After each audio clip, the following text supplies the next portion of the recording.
We didn't get any land on the McCloud River. We didn't get anything for everything that was taken.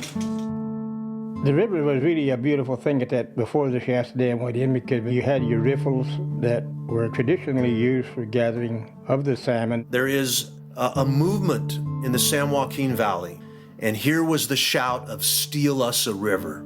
To whom it may concern, we want the history and present realities of the Winnemem Wintu tribe to accurately represent the suffering we have endured for the state of California's water supply. I've had discussions with very high-level officials in the state and federal government in both parties. And privately, they have said to me directly, raising Shasta Dam is a no-brainer. Tell me where you think that the water level is going to go up to. Oh, yeah. All of this will be underwater.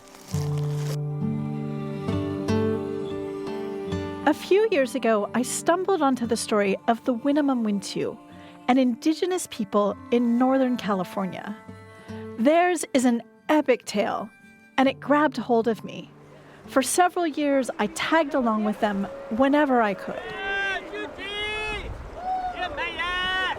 I was around so much, they started teasing me. The large fuzzy windscreens of my recording setup earned me and my microphone a nickname, Gray Squirrel. Squirrels out! Everybody go 10 seconds of silence. Nickname aside, I never took it lightly that the Winnemem Wintu let me into their space. For good reason, many Native people are suspicious of outsiders. I understood their openness was special and rare. My greatest hope is that you will hear their story of struggle and resilience, of betrayal, and a willingness to still believe in the good things to come, and that it will change you, as it did me.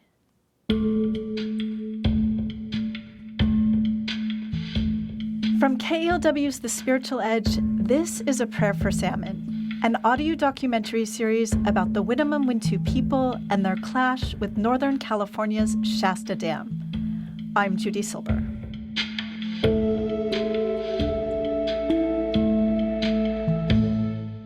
I want to introduce you to someone who will be our guide throughout the series. Her name is Lila June Johnston, and she's an Indigenous scholar and musician who met and worked with the Winnemem Wintu years before I did. Here she is in the KALW studio. I had a straight shot, so just a nonstop, from Albuquerque. I'm going to put it, is that better? How's mine? Is mine sound okay? He says it sounds great. Okay. Okay, 3, 2, 1. Lila June, you did a study on the Winnemem Wintu, and there's a part of that study that made a really big impression on me when I read it. You said that to understand the Winnemem, we have to be willing to walk in the shoes of another culture. When I was an undergraduate student at Stanford University writing this report with the Winnemem Wintu and really trying to provide a piece of anthropology that was rigorous but also useful, I realized that mainstream America would be reading this, and I would need to somehow relay and communicate this world where rocks are sacred, where people feel this divine duty to protect salmon, and where we are self-designated protectors of the earth. Somehow we'd have to translate this to a wider world. And so I knew I'd be beckoning people into a whole new universe where the textures and tissues of Winnemem Wintu life are driven by these very nuanced desires in their hearts. And I knew we'd be cracking open what we thought was normal and our paradigms in order to understand this really interesting world. Lila June, you're going to be with us throughout this documentary series. So before we let you go, can you introduce yourself? Sure. I'll introduce myself in my traditional language just to honor my ancestors. So, greetings, my kin and my people. Lila June. My name is Lila June. So I'm from the Nanisht Ejitchachitni clan of the Dene Nation. We are also incorrectly known as Navajo. And on my father's side, I'm Tsutsestis, or Southern Cheyenne, and also European. And I'm a PhD candidate a musician and a community organizer, and I'm very honored to provide some of my commentary on this incredible journey you've been on. Okay, we'll talk to you later, Lila. Chapter 1, A Protest at Shasta Dam. I got the letter in the car. The Shasta Dam Visitor Center near Redding, California, is about as busy as one might imagine in the lazy afternoon hours of a hot Wednesday in late summer. That is, not very. A large parking lot with lots of empty spaces. The occasional random tourist who wanders into the one-room exhibit. The year is 2019, and on a grassy area outside the center, a crowd of about 40 people has gathered around Colleen Sisk, spiritual leader and chief of the Winnemem Wintu people. This dam destroyed my people's land, the burial grounds, the hunting grounds, the fishing grounds. Behind Chief Colleen, we see the top of Shasta Dam, set against a backdrop of dry, rolling hills. Shasta Dam is the country's 8th tallest dam. It helped California expand into the giant agricultural engine it is today. It also left a legacy of harm when its construction and that of the reservoir behind it flooded the Winnemem Wintu and other indigenous people off of their land. None of the people on the river wanted to give up their homes. They didn't want to leave the river. Chief Colleen is talking about the McCloud River. The McCloud is one of Shasta Dam's main tributaries. And for the Winnemem Wintu, it is the heart of their homeland. When the dam was built in the late 1930s and early 40s, they were forced to leave, forever changing where and how they live. We didn't get any land on the McCloud River. We didn't get anything for everything that was taken. We were displaced and homeless, and our people was in the boarding schools and in the service. And when they came home, they had to have a different kind of life. Young men like Chief Colleen's father, Calvin Sisk, returned from World War II to find their homes disappeared. They had to make their way however they could. Also displaced from the McCloud were Chinook salmon. For thousands of years, they provided a food source for the area's indigenous people, who regarded salmon as a sacred relative. But when Shasta Dam went up, it blocked the salmon. They could no longer get to the McCloud. The salmon didn't run up the river anymore, and we didn't have any rights to fish on that river anymore. Chief Colleen Sisk wears a skirt, long strands of beads, and a traditional woven basket hat. Her long black hair is braided down her back. She's fairly small in stature, but with the solid build of a former softball player, which she is. Her appearance indicates a person who will stand up for herself and her people. The Winnemem Wintu are like refugees on their own land. But at this time, we're trying to pull people back together. And it's been a difficult fight for us with no land, without our fish, without our ownership of our own sacred places, fighting with the Forest Service all the time to even do our ceremonies. And now it's like the Bureau of Indian Affairs has forgotten all about the land that they signed off on this river. Here, Chief Colleen is referring to the fact that the federal government had to acquire Indian lands to build Shasta Dam. It was a messy affair and really a story for another day. But here are a few of the highlights. An 1887 law called the Dawes Act allotted land to native people of the area. In other words, land that was already theirs. Later, in the 1930s and 40s, the U.S. Bureau of Reclamation was preparing to build Shasta Dam. Agents had to track down indigenous landowners and their heirs. But they lost patience. So in 1941, Congress rushed through a law, the Central Valley Project Indian Lands Acquisition Act. It would make one bulk payment to the local Indian agency. They were supposed to distribute the funds, but it's not clear whether native landowners actually got their money. Chief Colleen insists the Winnemem Wintu did not receive any compensation for their land. She's bitter. They were supposed to give us like land to live on. They were supposed to have an infrastructure so that we could start again. None of that happened. And instead, it went to the Forest Service. All of our village sites turned into campgrounds. You wouldn't know any of this from displays at the Visitor Center. The U.S. Bureau of Reclamation is the federal agency that built the dam. It cheerfully spins the dam's history as a successful New Deal project. It never mentions the displacement it caused. We're going to gather up right around here. The tribe has a letter to deliver to the Bureau of Reclamation about how absent we are in the information in there. Yeah. So anybody who don't want to do that, time to duck out. All right, you guys ready? Let's go on the road. The group, which includes Winnemem Wintu and supporters, forms a line around the side of the Visitor Center, which is also the Bureau of Reclamation's Northern California area office. We're all walking for salmon. Okay. Got a salmon? They start to make their way inside with signs and guitars as props, practicing as they go.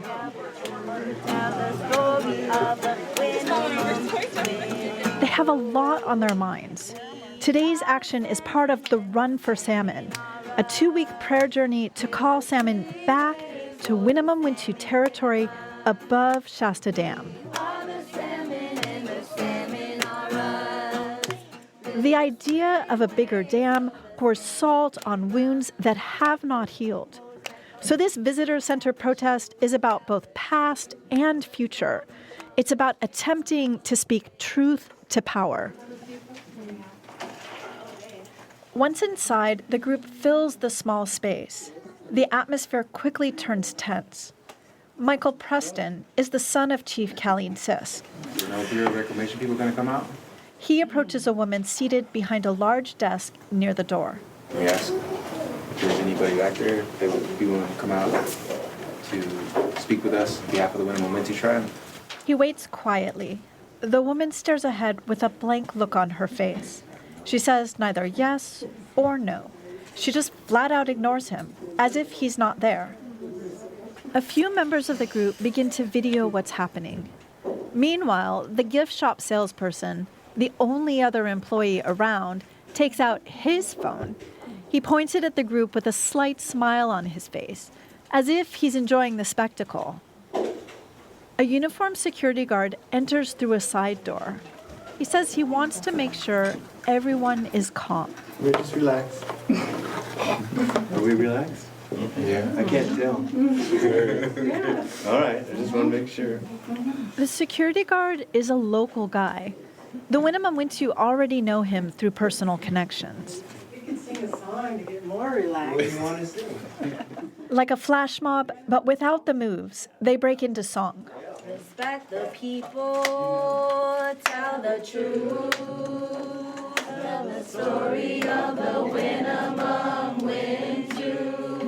Respect the people, tell the truth. For more than a decade, the Winnemem Wintu have been trying to convey their ideas for how to return salmon to those historical spawning grounds. But they struggle to be heard.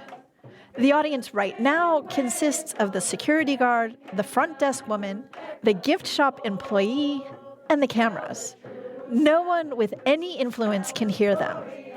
But the singing offers a release of tension, the expression of frustration with a system that has all but erased the Winnemem Wintu. Tell the story of the Winnemem Wintu.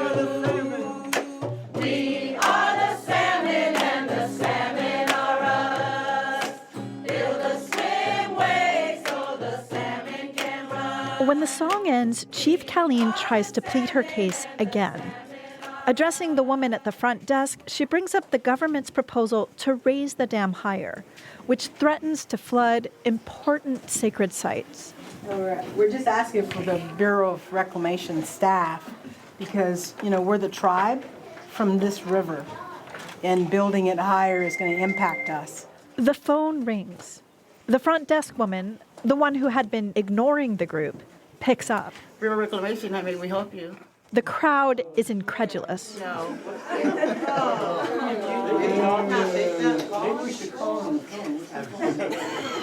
The security guard, who left briefly, returns. He tells the group the visitor center employees are a little freaked out. The filming without consent is the employees are feeling stressed out by all this. The public employees, though. Chief Colleen Sisk says she just wants to read a letter. She asks if there are any Bureau of Reclamation staff around. But what about the Bureau of Reclamation Would you staff? like me to accept a letter on their behalf today? No, we would want to see There's an official. there's nobody here to do that today. Isn't there anyone you could call, Chief Colleen asks? It is a little odd. Shasta Dam is a major infrastructure project. Its operations impact farmers and municipalities across the state. The BOR's website shows that the agency's Northern California area office and Shasta Dam Visitor Center share an address. But the security guard repeats. I can honestly, there's no administrators here To recognize that the Winnemem Wintu have been flooded, that this facility right here, there's no wonder they don't know who we are, because there's nothing here that even says anything about Winnemem Wintu being flooded by this dam. Maybe those administrators. I have my own ideas on that too. We can discuss this, but I've got to go. We have some people. I'll be back in about 5 minutes. The security guard leaves. One of the men in the group is an Alem Pomo ceremonial singer from Lake County named Gary Thomas. He leans over and whispers to Chief Colleen. Well, maybe they think you're all under the lake still. Maybe they think you're all under the lake still, he says. That you don't exist anymore. That you don't exist anymore. The lake he's talking about is Lake Shasta, created by Shasta Dam in the 1940s. It flooded a huge area, 30,000 acres, including Winnemem Wintu villages, sacred sites, and burial grounds. And all we're asking for is the justice to be recognized and to be dealt with in a humanistic manner. Like we're real people. Like we really have something that belongs to this river and the river belongs to us. You're listening to A Prayer for Salmon from KALW's The Spiritual Edge. It took us more than 5 years to report this series. Now we want as many people as possible to listen, but we're almost out of funds. Here's how you can help. Go to thespiritualedge.org and click Donate. Your donation will help cover costs as we push this important story out into the world. Any amount will help. And thank you. Now back to A Prayer for Salmon. It's now 1 minute before closing. There are no Bureau of Reclamation staff around, but Chief Colleen decides they will read the letter out loud anyway. Her son Michael faces the front desk. To whom it may concern, we want the history and present realities of the Winnemem Wintu tribe from our point of view to be included in a permanent exhibit in the Visitor Center on Shasta Dam to accurately represent the suffering we have endured for the state of California's water supply. It is only right that our sacrifice and contribution to California be acknowledged. The letter also brings up the loss of Chinook salmon. The installation of Shasta Dam and its operation since 1945 has had devastating effects on the Chinook and other fish, as well as all the wildlife, beavers, bears, mountain lions, etc. There needs to be made public a list of all the species that have been negatively affected by the dam. Such a list should include the reduction of the number of Winnemem Wintu population. Chalabeskin. Thank you. Michael lowers the letter. The front desk employee says nothing. The group begins to file out. She gets up and holds open the door. Once outside, the group forms a loose circle on the grass. Everyone is upset by the treatment we witnessed inside the visitor center. For the Winnemem Wintu, this kind of snubbing is not new. They can tick off a long list of indignities suffered through the years. Still, Chief Colleen is visibly shaken. You know, it's good that you got to see this, because this is not the first time. No. And it's not going to be the last time for us. You can tell by the whole visitor center never mentions any of the Indian people. I mean, these are my people. Yeah. This is my mom and dad who lived on this river. She then turns to her fears about the proposed Shasta Dam and Reservoir enlargement project. We need to know what the plans are. Is there a place where we have input? And so far, it hasn't been that way. So far, the Bureau of Reclamation has proposed no mitigations, though its own studies say sacred sites will be harmed. But yet, you know, it's still moving ahead. So I'm glad that you guys all came out, and thankful you guys singing songs. It sounded really good. Yeah. The acoustics in there was really nice. As Chief Colleen speaks, a different security guard approaches the group. She announces the group must leave the premises entirely. They said that we don't have a permit, and so we have to get off. They want us out of here now. They say we don't have a permit. New security people are here. Oh, why? We have to have a permit to gather in the visitor center place? A group member speaks up, saying they have the right to gather under the 1978 American Indian Religious Freedom Act. Because the Winnemem Wintu have a right to pray, and that's what we're doing right now. We're just gathering in prayer.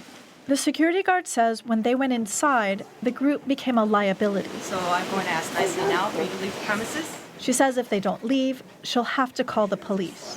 I have nothing against anything you're doing here. Flustered, Chief Colleen speaks to the group. I don't quite know what to say about this, you know. We're being threatened that they're going to call the police because we want to talk and debrief and pray about this. But, you know, this is not where I thought we would get arrested. On the public facility that sits on my land. The land that they stole. This is all Wintu land, Winnemem land. So I think we'll sing a closing song and.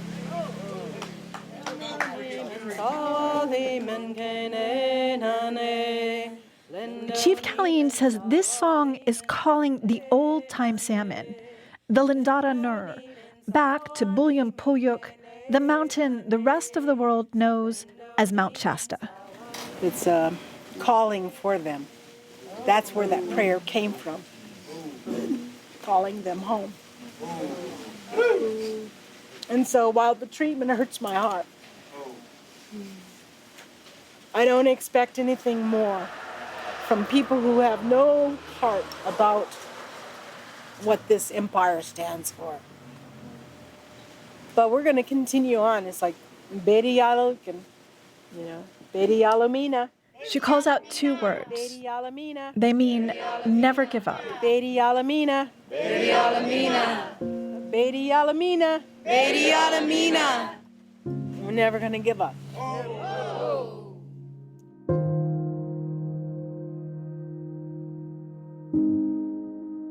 All of this took place on September 25th, 2019. I wanted to revisit what happened that day. I didn't get much from a Bureau of Reclamation spokesperson, so I requested incident reports through the Freedom of Information Act. The reports noted the group lacked a permit. They also indicated that employees were uncomfortable. Security guards called law enforcement, but the group left the premises voluntarily before they arrived. Who cares about Shasta Dam so much? Chief Colleen's son, Michael. To act like that towards an indigenous group that has any indigenous group around the country, if they're doing something politically, chances are they're probably just in what they're doing. especially if it's in regards to the land. Who's going to try to make money off of it versus who's going to try to protect it? Having gone with the Winnemem Wintu to the dam, being a witness to this confrontation with the Bureau of Reclamation, I was really struck by the fact that they say they'll never give up. Here's this small community. They don't have a big PR operation, and yet they're not going to back down from the idea of justice. Lila June, how do you see it? Well, I don't think their cause is entirely lost. I think they actually do have a chance. I think they might have a greater chance than ever before because the world is finally ready to listen to Indigenous peoples. We can no longer deny that our systems, our Western Eurocentric systems, are failing. The political systems, the social system, the ecological systems are unraveling before our eyes. And so we're like, maybe we don't have all the answers. Maybe we should take a look at other worldviews. So I don't think it's completely lost. But here's the thing. Even if it was a lost cause and the Winnemem Wintu knew they weren't going to win, do you think they would not put up a fight? No, because even if you're going to lose and you know you're going to lose, you have to go down swinging. You have to be able to tell your descendants, I tried. I at least gave it a fighting chance. And through that, showing up for a battle, that no matter what, you're going to be there and you're going to give it your all. That is a victory in and of itself. And so I think that they could sit down on a couch. They could just assimilate into American culture. They've decided that the water is worth fighting for. The salmon are worth fighting for. The whole future of California, frankly, is worth fighting for. Beatty Alamina. Beatty Alamina. Beatty Alamina. Beatty Alamina. We're never going to give up.